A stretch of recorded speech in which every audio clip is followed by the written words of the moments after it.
ग्रामीण भागात एक दोन साप दिसले तर फारसे गांभीर्याने घेतले जात नाही, मात्र एकावेळी एकापाठोपाठ 132 साप निघाले तर ही घटना आश्चर्यकारकच मानली जाते। असाच काहीसा प्रकार बुलढाणा जिल्ह्यातील जळगाव जामोद तालुक्यातील पिंपळगाव काळे येथे घडला आहे। दिनांक 30 एप्रिल रोजी सायंकाळी 7 वाजता येथील ग्रामपंचायतच्या नालीचे बांधकाम सुरू असलेल्या ठिकाणी 4 ते 5 साप असल्याचं काही तरुणांच्या निदर्शनास आलं होतं व त्या तरुणांनी त्या सापांना मारून टाकले। मात्र थोड्या वेळातच काही व्यक्तींना आणखी साप आढळून आले। तेवढ्यातच गर्दी जमून उपस्थित नागरिकांनी ग्रामपंचायतच्या नालीचे बांधकाम खोदायला सुरुवात केली असता एका पाठोपाठ 30 ते 40 साप आढळून आले होते। त्यानंतर 1 मे सायंकाळी 7 वाजेपर्यंत एकूण 132 साप आढळून आले आहे आणि धक्कादायक म्हणजे गावामध्ये सर्पमित्र उपस्थित नसल्याने भीतीपोटी या सर्व सापांना गावातील नागरिकांनी मारून टाकले आहे। हे मेलेल्या सापाचे फोटो पाहून हे साप पानदिवड जातीचे असल्याचं सर्पमित्र यांनी सांगितलं आहे।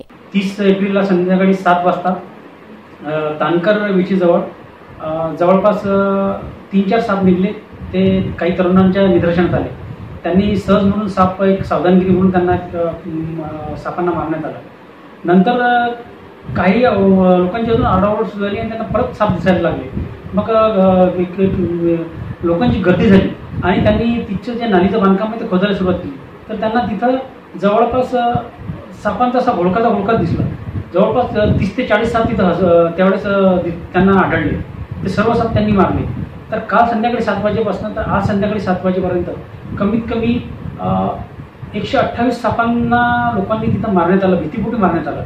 विशेष म्हणजे अजूनही त्या ठिकाणी आणखी साप निघतच आहे व रात्री सापांच्या भीतीमुळे नागरिकांनी आपल्या घराजवळ मोठे लाईट देखील लावले आहे, अशी माहिती गावातील राजेश काळे यांनी निर्भीड स्वराज्यासोबत बोलताना दिली आहे। ग्रामपंचायत किंवा वनविभागाच्या वतीने यावर उपाययोजना केल्या जाव्यात अशी मागणी गावातील नागरिकांकडून होत आहे।